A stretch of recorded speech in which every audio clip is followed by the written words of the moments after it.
दोस्तों आप सभी का स्वागत है हमारे YouTube चैनल ट्रिक वाला की इस जीएस क्वेश्चन आंसर सीरीज की वीडियो लेक्चर सीरीज में। इस लेक्चर सीरीज में हम कर रहे हैं एसएससी के डिफरेंट एग्जाम जैसे कि सीजीएल, सीपीओ, सीएचएसएल, एमटीएस, इसके अलावा बाकी जैसे भी जो भी एसएससी एग्जाम हेल्ड करती है उसके प्रीवियस ईयर एग्जाम्स में जीएस के जो क्वेश्चन पूछे जा चुके हैं उनको हम विद एक्सप्लेनेशन कर रहे हैं। आज का हमारा इस वीडियो में जो टॉपिक है वो है मौर्य उत्तरकाल। इसके 10 क्वेश्चन हम इससे पहले की वीडियो में कंप्लीट कर चुके हैं। 11वें क्वेश्चन से हम शुरू करेंगे। तो चलिए दोस्तों शुरू करते हैं। अगर चैनल पर नए हैं तो चैनल को सब्सक्राइब करके बेल आइकन जरूर दबा लीजिएगा और लाइक शेयर कमेंट में कंजूसी बिल्कुल ना बरतें। चलिए शुरू करते हैं। आज की वीडियो का हमारा पहला क्वेश्चन है कि कला की गांधार शैली किसके शासनकाल में पनपी थी? हर्ष, अशोक, कनिष्क और चंद्रगुप्त द्वितीय। आपका सही आंसर है सी यानी कि कनिष्क के शासनकाल में। ये एसएससी मैट्रिक स्तरीय परीक्षा 2006 में पूछा गया क्वेश्चन है। क्वेश्चन कहता है कि कला की जो गांधार शैली है जिसको इंडो ग्रीक शैली या इंडो बुद्ध भारतीय बुद्ध जो है मतलब कि ग्रीक बुद्ध जो है बुद्धिस्ट जो है कला शैली भी कहते हैं, ये गांधार शैली किसके शासनकाल में पनपी थी? कनिष्क के शासनकाल में। कनिष्क कौन थे? एक कुषाण शासक थे। चलिए इसकी व्याख्या देख लेते हैं। व्याख्या में कहा गया है कि कुषाण काल मुख्यतः कनिष्क के समय के दौरान मूर्ति कला की गांधार शैली भारत ग्रीक या भारत यूनानी इंडो यूनानी शैली का मिश्रण है।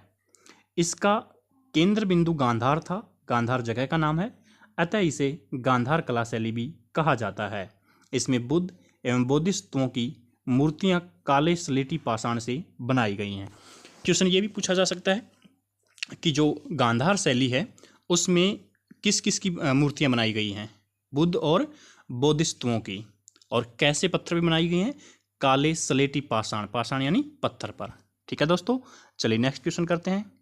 नेक्स्ट क्वेश्चन में कहा गया है कि प्राचीन काल में निम्नलिखित में से कौन कलिंग का एक महान शासक था?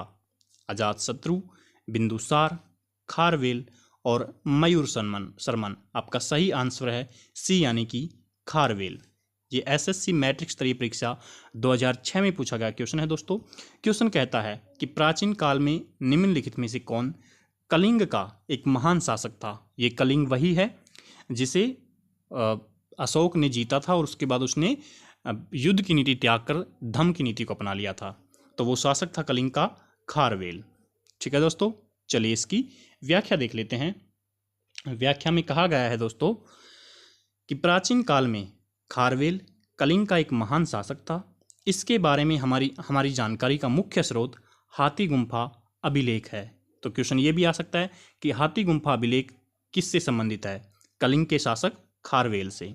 यह द्वितीय सदी ईसा पूर्व में शासक हुआ था तथा इसका संबंध कलिंग के चेदी वंश से था।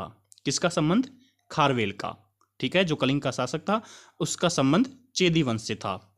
इसने अनेक विजय प्राप्त की जिनमें मगध के शासक बृहस्पतिमित्र तथा दक्षिण के सातवाहन शासक सतकर्णी पर विजय प्रमुख थी। ये किसने विजय प्राप्त की थी? खारवेल ने। किस किस पर? मगध के शासक बृहस्पतिमित्र पर और दक्षिण के सातवाहन शासक सतकर्णी पर। ठीक है दोस्तों, आगे कहा गया है कि यह जैन तीर्थंकर की मूर्ति को मगध से कलिंग ले जाने में सफल रहा। कौन? खारवेल जो था वो जैन तीर्थंकर की मूर्ति को मगध से कलिंग ले गया। इसने कृषि हेतु नहरों का निर्माण करवाया। बहुत ही इंपॉर्टेंट क्वेश्चन है ये बात कि कलिंग में कृषि हेतु नहरों का निर्माण किसने करवाया? खारवेल ने। तथा प्राची नदी के दोनों तटों पर महाविजय प्रसाद नामक महल बनवाया। यह जैन धर्म का अनुयायी था। ऑब्वियस सी बात है, जब जैन तीर्थंकर की मूर्ति को मगध से कलिंग ले जा रहा है खारवेल तो वो जैन धर्म का अनुयायी था। इसने ऐरा, महाराज, मेघवाहन, कलिंग अधिपति आदि उपाधियां भी धारण की थी। चलिए दोस्तों नेक्स्ट क्वेश्चन देखते हैं। नेक्स्ट क्वेश्चन में कहा गया है कि राजा खारवेल किस चेदी वंश के महानतम शासक थे? चोलमंडलम, कलिंग, कन्नौज और पुरुषपुर। आपका सही आंसर है बी यानी कि कलिंग। ये एसएससी संयुक्त हायर सेकेंडरी 10+2 स्तरीय परीक्षा 2013 में पूछा गया क्वेश्चन है दोस्तों। क्वेश्चन कहता है कि राजा खारवेल किस चेदी वंश के महानतम शासक थे? कलिंग के। ठीक है दोस्तों, इसकी व्याख्या हमने ऊपर देख ही ली है। तो चलिए अब नेक्स्ट वाला क्वेश्चन हम कर लेते हैं। नेक्स्ट क्वेश्चन में पूछा गया है कि कलिंग शासक खारवेल ने संरक्षण दिया? हिंदू धर्म यानी कि वैष्णव धर्म को, शैव धर्म को, बौद्ध धर्म को और जैन धर्म को। आपका सही आंसर है डी यानी कि जैन धर्म। ये एसएससी संयुक्त हायर सेकेंडरी 10+2 स्तरीय परीक्षा 2012 में पूछा गया क्वेश्चन है। क्वेश्चन क्या कहता है कि कलिंग शासक खारवेल ने किसको संरक्षण दिया? तो ऑब्वियस सी बात है जैन धर्म को, क्योंकि यही जैन मगध से जैन तीर्थंकर की मूर्ति को कलिंग लेके जाता है। ठीक है दोस्तों, तो इसकी व्याख्या भी हम देख चुके हैं। चलिए नेक्स्ट क्वेश्चन करते हैं। नेक्स्ट क्वेश्चन में कहा गया है कि सातवाहन का सबसे बड़ा शासक कौन था? जो दक्षिण का जो सातवाहन जो वंश था उसका सबसे बड़ा शासक कौन था? सतकर्णी प्रथम, गौतमी पुत्र सतकर्णी, सिमुख और हाल। आपका सही आंसर है बी यानी कि गौतमी पुत्र सतकर्णी। ये एसएससी संयुक्त स्नातक स्तरीय टियर 1 परीक्षा 2014 में पूछा गया क्वेश्चन है। क्वेश्चन कहता है कि सातवाहन का सबसे बड़ा शासक कौन था? गौतमी पुत्र सतकर्णी। चलिए इसकी व्याख्या देख लेते हैं। व्याख्या में कहा गया है दोस्तों कि गौतमी पुत्र सतकर्णी सातवाहन वंश का सर्वश्रेष्ठ शासक था। इसकी माता गौतमी बलश्री की नासिक प्रशस्ति तथा पुलुमावी के नासिक गुहालेख से इसकी सैनिक सफलताओं के विषय में सूचना मिलती है। इंपॉर्टेंट चीज़ है कि जो सातवाहन वंश का सर्वश्रेष्ठ शासक था गौतमी पुत्र सतकर्णी, उसकी माता गौतमी बलश्री का नासिक प्रशस्ति है और पुलुमावी के नासिक गुहालेख से इसकी सैनिक सफलताओं के विषय में सूचना मिलती है। किसकी सैनिक सफलता? गौतमी पुत्र सतकर्णी की। नासिक प्रशस्ति से पता चलता है कि इसके वाहनों ने तीनों समुद्रों का जल पिया था। इससे तात्पर्य बंगाल की खाड़ी, अरब सागर तथा हिंद महासागर है। तीनों समुद्रों का पानी पीना मतलब कि तीनों समुद्रों के आसपास का जो इलाका था उसको गौतमी पुत्र सतकर्णी ने जीत लिया था, क्योंकि ऑब्वियस सी बात है दक्षिण का सातवाहन शासक जो शासन करते थे वो दक्षिण भारत में करते थे, और दक्षिण भारत में ही तीनों जो समुद्र हैं बंगाल की खाड़ी, अरब सागर और हिंद महासागर वो भारत की सीमा के साथ लगते हैं। तो ये कहना चाह रहा है। ठीक है दोस्तों, नेक्स्ट क्वेश्चन कहता है, अगर चैनल पे नए हैं तो चैनल को सब्सक्राइब करके बेल आइकन जरूर दबा लेना, ताकि जैसे ही नेक्स्ट वीडियो में अपलोड करूँ आपके पास नोटिफिकेशन पहुंच जाए। चलिए नेक्स्ट क्वेश्चन कहता है कि निम्नलिखित में से विद्या की सबसे पुरानी पीठ कौन सी है?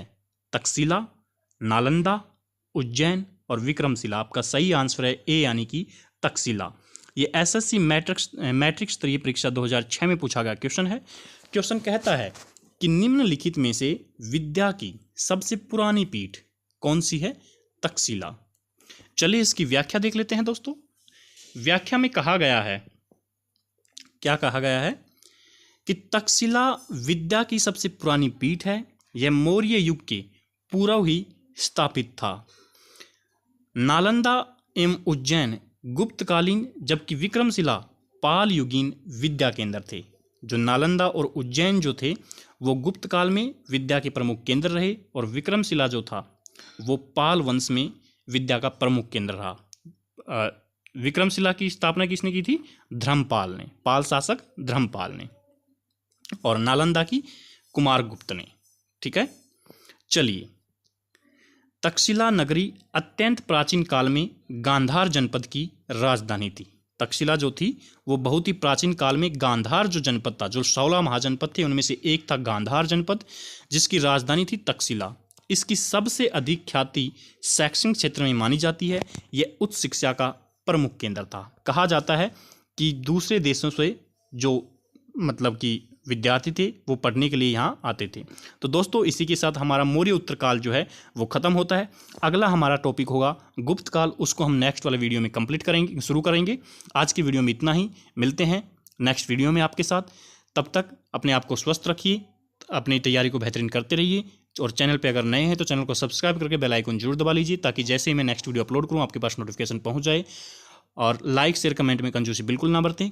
बहुत बहुत धन्यवाद आपका, मिलते हैं नेक्स्ट वीडियो में।